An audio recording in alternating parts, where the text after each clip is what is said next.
हरे कृष्ण कृष्ण कृष्ण हरे हरे, हरे राम राम राम हरे हरे। भगवत गीता के 5वें अध्याय में आपका स्वागत है।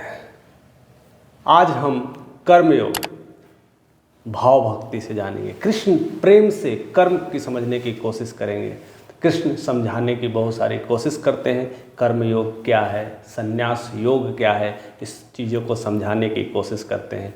लेकिन इस अध्याय की शुरुआत क्वेश्चन से होती है। अगेन अर्जुन फिर से क्वेश्चंस करते हैं, कृष्ण से कहते हैं, हे कृष्ण, आप तो पहले मुझे कर्म से मुक्त होने के लिए बताते हैं, कर्म को त्यागने के लिए बताते हैं, और फिर आप ही कहते हैं कि कर्म करो, भाव भक्ति से कर्म करो। मैं तो परेशान हो गया हूँ, मुझे तो समझ में नहीं आ रहा। आप मुझे कृपा कर करके समझाइए प्रभु कि मैं कौन सा कार्य करूँ, मेरे लिए क्या सही है।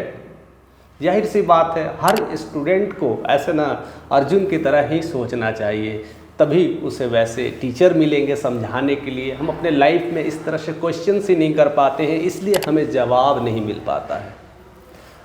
अब स्वाभाविक बात है, अब ऐसे ऐसे सारी चीज़ों को ज्ञान दे दिए हैं, आत्मा के बारे में, परमात्मा के बारे में, सिद्धि के बारे में, तुम क्या हो, कौन हो, आत्मा शरीर क्या है, सब चीज़ें बता रहे हैं और कर्म के लिए भी बताएं।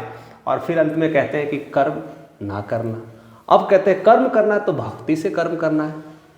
तो जाहिर सी बात है, शंका हो गई। यानी जब जब ज्ञान आदमी को कम रहता है तो शंका ज़्यादा होता है, यानी क्वेश्चंस ज़्यादा बनते हैं।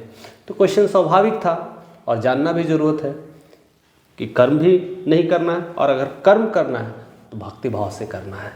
आखिर क्या करें हे माधव, हे कृष्ण, आखिर क्या करें, कौन सा मेरे लिए उत्तम है। तब कृष्ण कहते हैं, सब समझाने की कोशिश करते हैं, और वही चीज़ इस पूरे अध्याय में है, वो है संन्यास योग और कर्म योग। संन्यास योग और कर्म योग कहते हैं कर्म तो करना है, कर्म से भागना नहीं है। बिना कर्म किए इंसान नहीं मोक्ष को प्राप्त कर सकता है और संन्यास को प्राप्त कर सकता है। लेकिन कर्म दो तरीके से होते हैं। एक तो कहता है कर्म मुक्ति के लिए किया जाता है, उसमें जब आप कर्म करते हैं तो किसी चीज़ को, जैसे एक परित्याग, किसी चीज़ को त्याग करके, सब चीज़ जैसे मोह माया, सब सारी चीज़ों को त्याग करके आप कर्म कर रहे हैं, बहुत अच्छी बात है, ऐसे भी कर्म किया जाता है, ऐसे लोग सन्यासी कहलाते हैं। और उनको दूसरा है भक्ति से कर्म करते हैं, सारी श्रद्धा पूर्वक भगवान का नाम लेते हैं और पूरी शक्ति से पूरे कर्म करते जाते हैं। कहता है दोनों मार्ग उत्तम हैं, आप दोनों मार्ग कर सकते हैं, लेकिन कर्म करना ज़्यादा श्रेष्ठ है। अब श्रेष्ठ है कर्म करना, मीन्स किस तरह का कर्म करें। जैसे इस धरती पे बहुत सारे ऐसे लोग हैं, ऐसे सन्यासी हैं जो सन्यासी का ड्रेस पहनते हैं, बियर्ड रखते हैं, दाढ़ी रखते हैं, वैसे वैसे टीका लेते हैं और लोगों को कर्म समझाने की कोशिश करते हैं। कहते हैं कि कर्म किए जाओ, फल की चिंता ना कर, भगवान में दृष्टि लगा, शक्ति लगा, वहीं से तुम्हारा उद्धार होगा और आपको मोक्ष प्राप्ति होगी। कहते हैं ऐसे लोग सारे झूठे हैं अर्जुन, सारे मिथ्या है।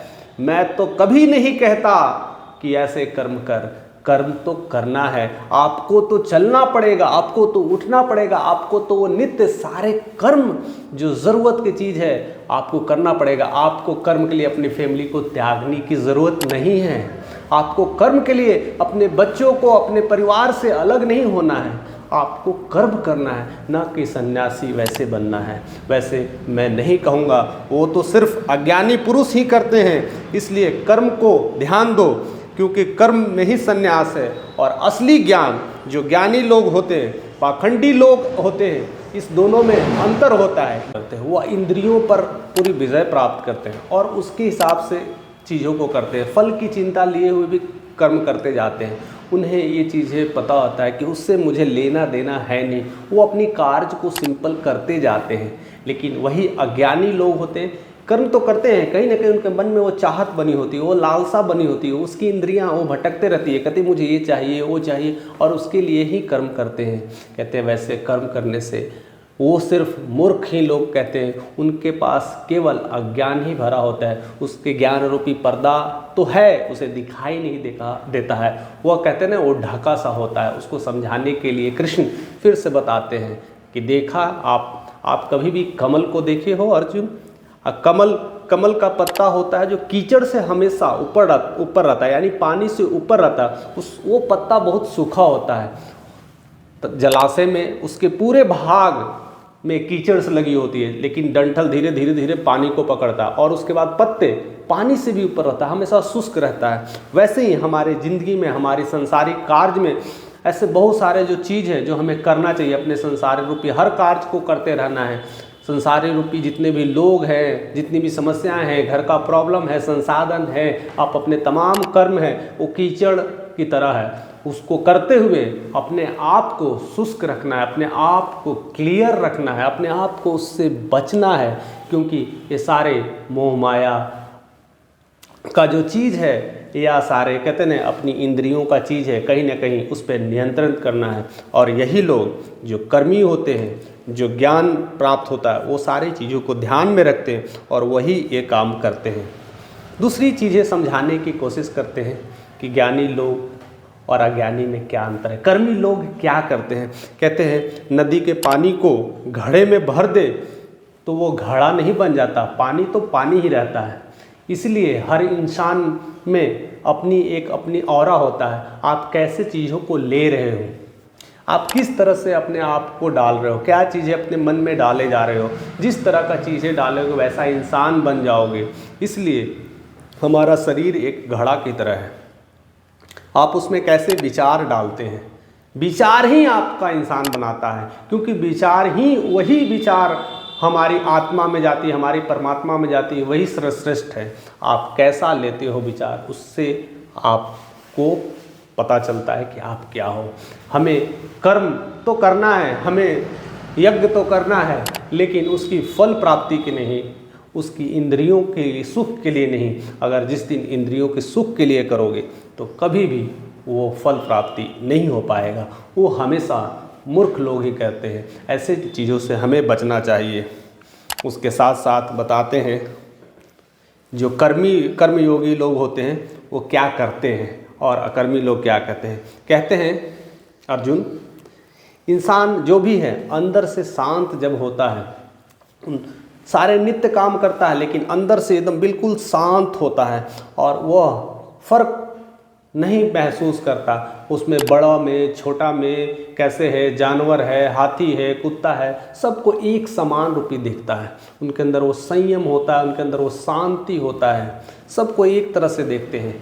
आज हम जो लोग हैं वही चीज़ समझाने की कोशिश कर रहे हैं कि आज की जो दिनचर्या है, आज के जो लोग हैं, उनके साथ जो बड़े लोग आते हैं तो उनके साथ राम सलाम, उठक बैठक, चाय पानी सब पूछे जाते हैं।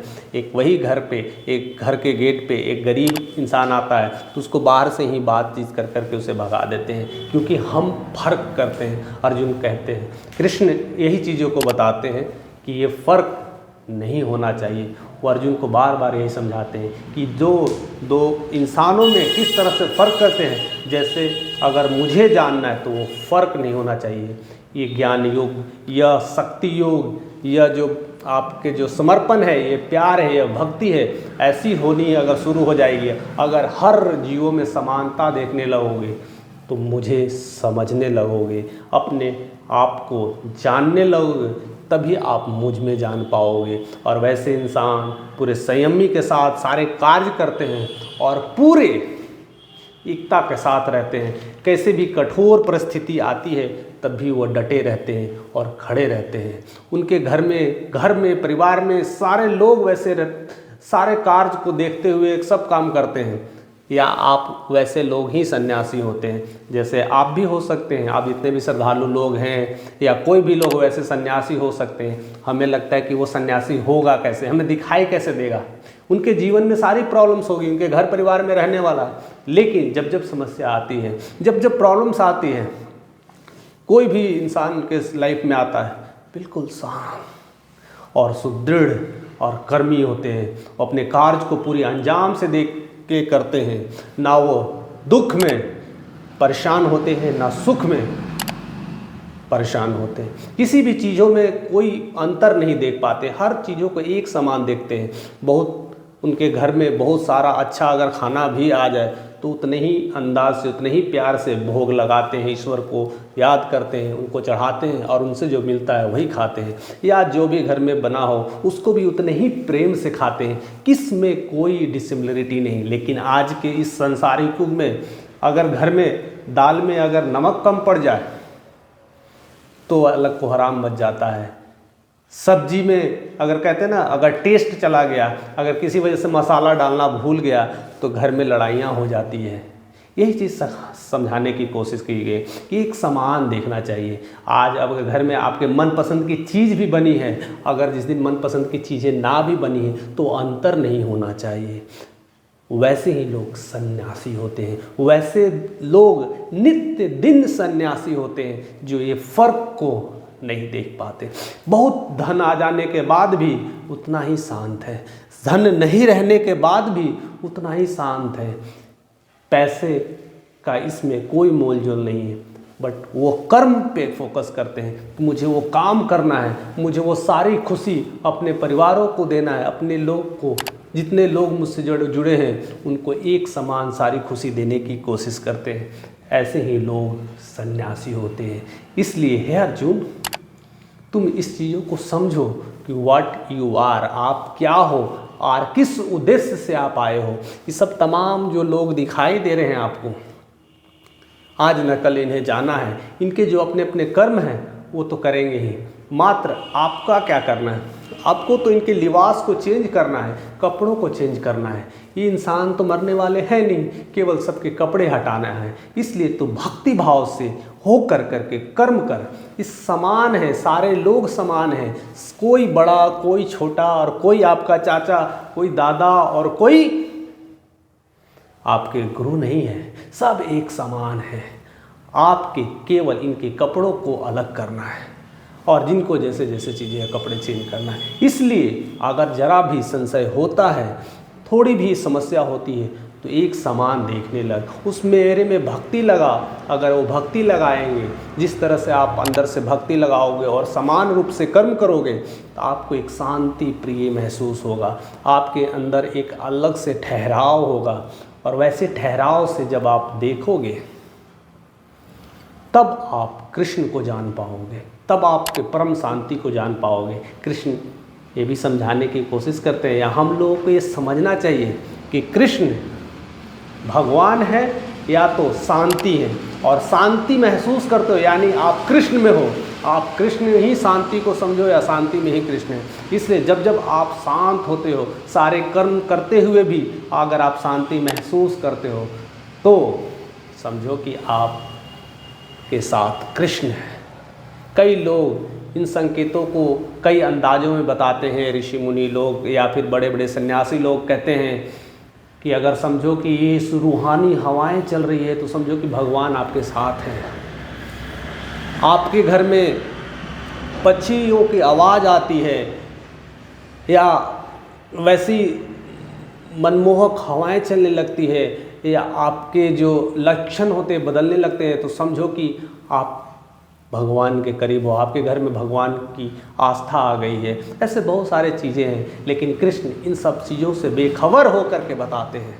जिस दिन आपको शांति मिल जाएगी तो समझो मैं आपके ही साथ हूँ, क्योंकि शांति ही कृष्ण है, वही शांति कृष्ण है, वही खुशी में कृष्ण है। कृष्ण तो हर कण कण में है, वो हर मन में है, हर तन में है। वही चीज़ समझाने की कोशिश कर रहे हैं अर्जुन को। कहते हैं मुझे जानना है तो सारे जीवों को एक समान देखना शुरू कर दो। एक बड़ी मज़ेदार बात है जो बताने की कोशिश करते हैं कि आज के लोग हैं वो इंद्रियों की बात करते हैं और साथ साथ कहते हैं ना, साथ वो भी बताते हैं 9 द्वार बताते हैं, जिसमें कहते हैं 2 द्वार कान के होते हैं, 2 द्वार आँख के होते हैं और एक मुख के होते हैं, और उनके बाद 2 ऐसे छिद्र, जितने भी ऐसे छिद्र हैं वैसे बताने की होते हैं। लोग जो कर्मी लोग होते हैं ये सब चीज़ों में भटके होते हैं। यानी कहा जाए तो आँख का काम है देखना, लोग देखते हैं, कान का काम है सुनना, और त्वचा का काम है स्पर्श करना।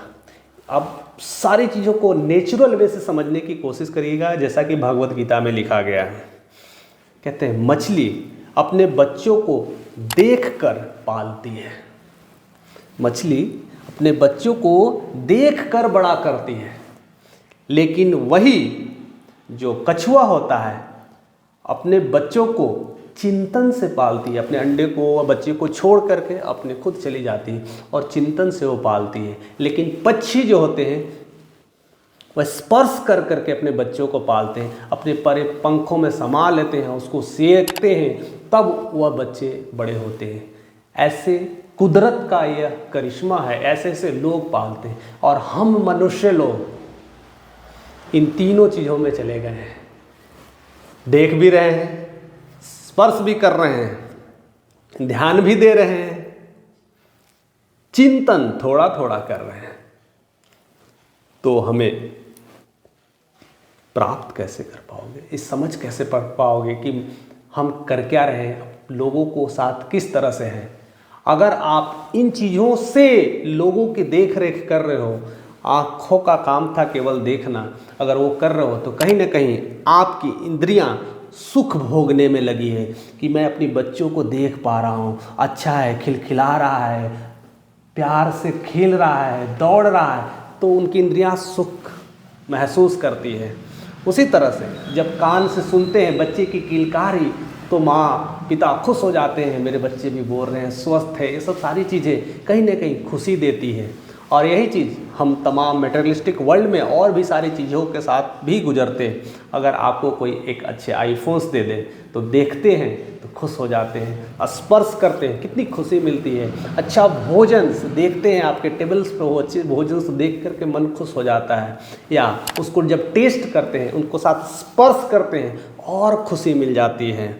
और साथ साथ जब सुनते हैं कि आपके लिए ऐसे ऐसे उत्तम भोजन आ रहे हैं तो और भी मन गदगद हो जाता है। यानी इन चीज़ों से इंसान सोचता है कि मैं सुखी हूँ। ऐसे इंसान, अर्जुन बताने की होते हैं, ऐसे इंसान मूर्ख होते हैं। ऐसे इंसान को कुछ समझ में नहीं आता है कि लाइफ में करना क्या है, उनका कोई उद्देश्य नहीं होता है, क्योंकि वह इन चीज़ों में ही खोए रहते हैं। यह चीज़ तनिक सुख देता है, उसको थोड़े पल के लिए वो खुशी देती है, वह थोड़े देर में आनंद में रहता है और फिर से वह उसी परेशानी में डूब जाता है। वही संकट आ जाती है उसके लाइफ में, वही सारी समस्याएं घिर जाती है, क्योंकि वह पल की खुशी है। कृष्ण कहते हैं इन पलों से बाहर निकलो। यह आँखों का जो पल है, यह कानों का जो पल है और यह जो स्पर्श का पल है, इससे बाहर निकलने की ज़रूरत है। जैसे ही ये पल में आप आओगे तो ये सब हमारी समस्या बनती है। बड़ा अद्भुत विचार है। लोग सब सोचते हैं ना, तो मीन्स अंदर से उनके अंदर वो फीलिंग्स आने लगती है कि मैं कर क्या रहा हूँ, क्या मेरे अंदर वो सारी फीलिंग्स तो आ रही है, मैं तो बड़ा मूर्ख हूँ। ये तो साक्षात भगवद गीता में लिखा गया है। और जाहिर सी बात है भी। हम ये नहीं कहते कि हम मूर्ख नहीं, हम तो पक्का मूर्ख हैं। कहते नहीं, इससे बड़ा मूर्ख कोई है ही नहीं जो खाना को देखते ही खुश हो जाता है, अरे मेरे लिए ये खाना आया है, वाह वाह क्या मस्त है। शादी ब्याह में जाते खाने की स्टॉल देख करके मन में खुशी आ जाती है। ये सब थोड़े पल की खुशी है और चाहते हैं कि हम हर पल खुश रहें। कैसे इंसान हर पल खुश रह सकता है कि वो तनिक खुशी के लिए, तनिक क्षण खुशी के लिए अपने आप को खुशवान समझता है, अपने आप को हैप्पीनेस मानता है। वो इंसान पूरी ज़िंदगी में दुखी ही रहता है। यह कृष्ण बताते हैं, कहते हैं अर्जुन ये तनिक सुख के लिए कभी भी मत पड़ो, क्योंकि ये लगता है तुम्हारे चाचा नाना दादा, ये तनिक सुख है, दिख रहा है, आपकी आंख जो देख रही है चाचा है दादा नाना है, इनके वस्त्र चेंज कर देंगे तो आप कहोगे ये मेरे दादा रह चुके थे, क्या पता अगले जन्म में ये किसी और के बाप रहे होंगे, किसी और जन्म में किसी और के पिता रहे होंगे। ये तनिक सुख को हटाओ और कर्म करो और युद्ध करो, क्योंकि इसके सिर्फ मार नहीं सकते हो तुम, केवल कपड़े तो बदलना है। और सिर्फ आप मेरा तो काम कर रहे हो, अपना तो काम कुछ नहीं कर रहे हो। आपको तो भाव भक्ति से, कृष्ण की भावना की भक्ति से कर्म करना है, आपको तो कुछ करना ही नहीं है। इतना आसान तो काम तुम्हें मिला है, और क्या करना है? इसी में ही आनंद है, इसी में ही मोक्ष है, और कुछ तो है नहीं। अगर ज़्यादा समस्या आती है तो बाहर को सुखों को छोड़ अंदर की सुख को समझे, अपने आप को समझने की कोशिश करो कि व्हाट आई एम, मैं क्या कर रहा हूँ, मेरे अंदर कौन सी विचारें चल रही है, किस तरह का चीज़ सही है नहीं है, मुझसे यह काम करने में कितना खुशी मिलता है। अगर मैं सो रहा हूँ 8 घंटा 10 घंटा 12 घंटा तो मुझे सुख मिल रहा है। आपको एक पल आएगा 8-10 घंटे बाद, 12 घंटे बाद, या कम्प्लीटली एक दिन सो जाने के बाद दूसरे दिन आपके मन में पल आएंगे, मैं गधा हूँ क्या, मैं सोता ही रहता हूँ, ये पल आने लगेंगे। आपके भोजन, आपके प्रिय प्रिय भोजन से देने लगे, थोड़ा सा अच्छा लगेगा, फिर दिए 1 घंटा खाने के बाद बहुत अच्छा लगेगा, फिर 2 घंटे बाद दिए, फिर अच्छा लगेगा और स्वादिष्ट दिए। एक बार जब इंजन कहते हैं ना पूरी तरह से फुल हो जाएगा, अब उसके बाद देने के बाद आपके प्रिय से प्रिय मिठाई भी आप नहीं खा पाओगे, बस मन भर गया, क्योंकि वह पल थोड़े से ही के लिए खुशी देती है। यह समझने की कोशिश कब करता है? जब इंसान उस पल में जीने लगता है। इसलिए कहते हैं अर्जुन को समझाते हैं, कहते हैं अर्जुन ये बात को समझो, अपने अंदर जाओ और झांको, और क्या हो तुम पहचानो कि ये तनिक सुख के लिए अपने आप को क्या करने वाले हो, किस तरह का कर्म करना चाहिए। अगर ये भी समझ में नहीं आता है तो कृष्ण भावना भक्ति से कर्म करो, मुझ में समा जाओ और मैं तुझ में हूँ, तू मेरा कर्म कर। कर्म ही तो करना है, क्योंकि सारा कर्म तो दूसरों की भलाई करने में है, ना कि खुद की भलाई करने में है। खुद की भलाई करने का मतलब क्या होता है? अच्छे अच्छे ड्रेस खुद पहन रहे हो, अच्छा खाना खुद खा रहे हो, अच्छा नींद खुद ले रहे हो, अच्छे बेड पे खुद सो रहे हो। ये सिर्फ खुद के सुखों के लिए किया गया कर्म, यह कर्म नहीं है। हमेशा दूसरों के लिए कर्म होना चाहिए। अगर हो सके तो दूसरों को अच्छा खाना दे दो, हो सके तो दूसरों के लिए कपड़े दे दो, हो सके तो दूसरों के लिए प्यार दे दो, हो सके तो दूसरों को किसी तरह से मदद करो।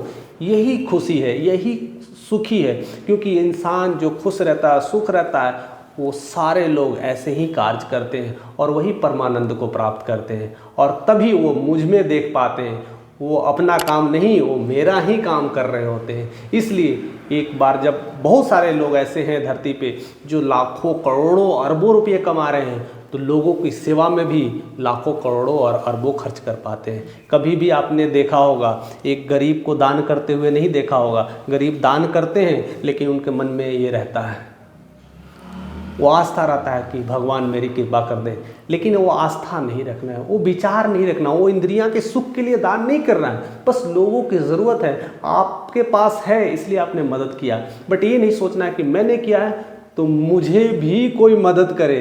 ये सब चीज़ें को समझाने और करने से नहीं होता।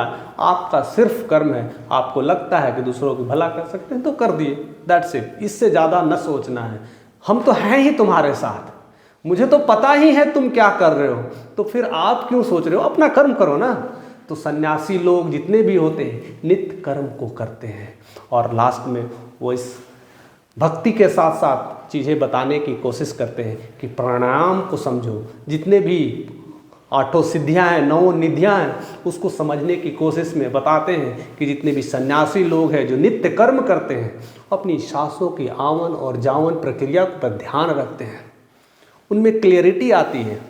सांस ले रहे हैं, सांस छोड़ रहे हैं, कब तक होल्ड कर सकते हैं, होल्ड कर करके वो चीज़ों को बताने लगते हैं। उनके अंदर वो क्लियरिटी होती है। कभी भी आप ट्राई करके देख सकते हो। अगर बोलना है, मन में शांत मन से ध्यान में रख करके आप कभी भी उच्चारण करो का, जिसमें आपको सोचना है आ नहीं आना चाहिए, तो आ नहीं आ पाएगा। का कितना भी मन शांत करके देख लो, का आ साथ साथ चलता है। आप कितना भी कोशिश कर लो, कितना भी प्रयास कर लो, आपको आप रोक नहीं सकते हो।